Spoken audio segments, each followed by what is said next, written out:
ما د دې تمنځو یو ملا اورېده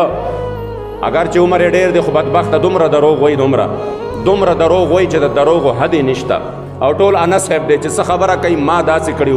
کړي د ځان د تعریفاتو نه علاوه بل څه شته دی نه صرف د خپل ذات تعریفات دي چې ما دا کړي د هغه مې اورېدل هغه وی چې دا موی مبارک یادو وی د ثوابه یو کس راغی هغه دې ته وی چې دلیل راکړو دی بې دلیله شو ما وی بدبخته په سپینه ږیره باندې څوک دروغ نه موږ بدله د هدایت دعا وکړو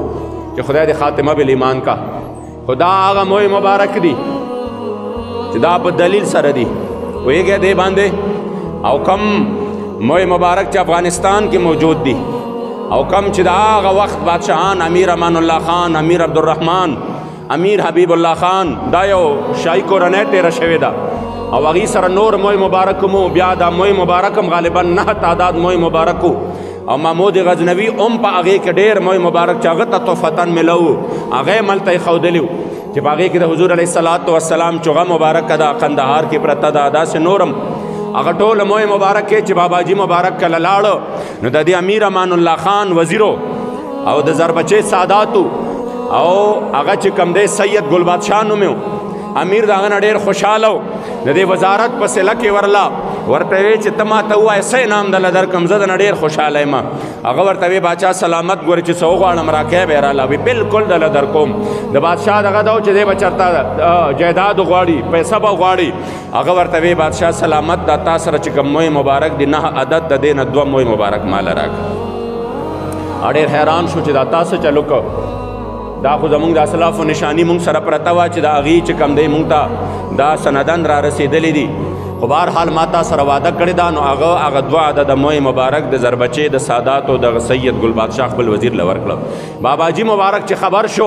کله چې دی مبارک جلاوطن شو 10 کاله افغانستان ته لاړه او هلته کې یو سلسله د امر بالمعروف شروع شوه نهی عن المنکر شروع شوه جهادونو سلسله دلته شروع شوه نو چا خبر کړه چې دغسې دلته کې یو علاقه ده په هغې کې موی مبارک دی نو باباجي مبارک به ورته د دې د دیدار دپاره پیاده مزل به یې کو خو ظاهره خبره د عاشقو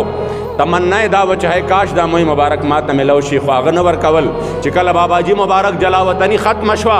او واپس راغله هلته کې د باباجي مبارک دوستانو هم کوششونه کول او هغې هستۍ خپله باندې مولا الله په زړه کې دا واچول چې د دې زیات لایق چې د ادب او د احترام او د عشق او محبت یو غر دی نو هغه حاجي محمد امین رحمت الله تعالی علیه دی نو په یو ګاډي کې په هغه ټایم کې په ډېر عزت او ادب او احترام سره دا ټول موی مبارک ایښودي وو او دا راغلل د جرګې او د یو لوی وفد په صورت کې او دلته کې حاجي آباد شریف ته راغلل دلته چې کوم زوړ جومات او دې ځای ته راغلل او باباجي مبارک ته حواله کړل او بیا په خپل لاس باندې سند ولیکه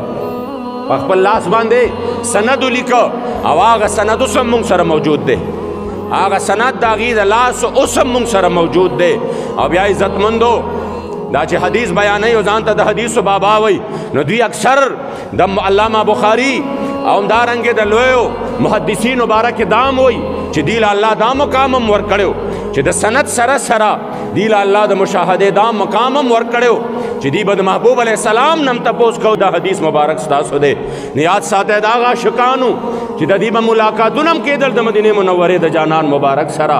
اوس هم هغه هستي لږ ورځې مخکې راغلی وه نوم محمد امین دی کراچۍ کې اوسېږي پلار والا نوم د باباجي په نوم باندې ایښودلی دی هغه زما والد محترم د باباجي صاحب خلیفه و د باباجي صاحب مرید و وی د موی مبارک د مبارکۍ دپاره راغې څو ورځې پس وی چې والد محترم راته وی چې زه دلته ناست وم چې باباجي صاحب مبارک راووته او نور هم ډېر زیات خوشحاله او خندلی ما ورته وی قربان ولې وی راته وی چې جانان مبارک مې ولیده او جما کریم آقا مبارک نه مې تپوس وکړه چې قربان دا زلف مبارک ستاسو دي وی کریم آقا مبارک هم راته وفرمایل سندم موجودو چې څه د هغې لوازماتو هغه شوي وو خو د هغې نه بس هم چونکې دا عاشقو دته هغلته چې کومه رابطه وه هغه هم بحال وه چې زما جانان مبارک ما ته وفرمیل چې او زما فقیره دا موی مبارک زما دي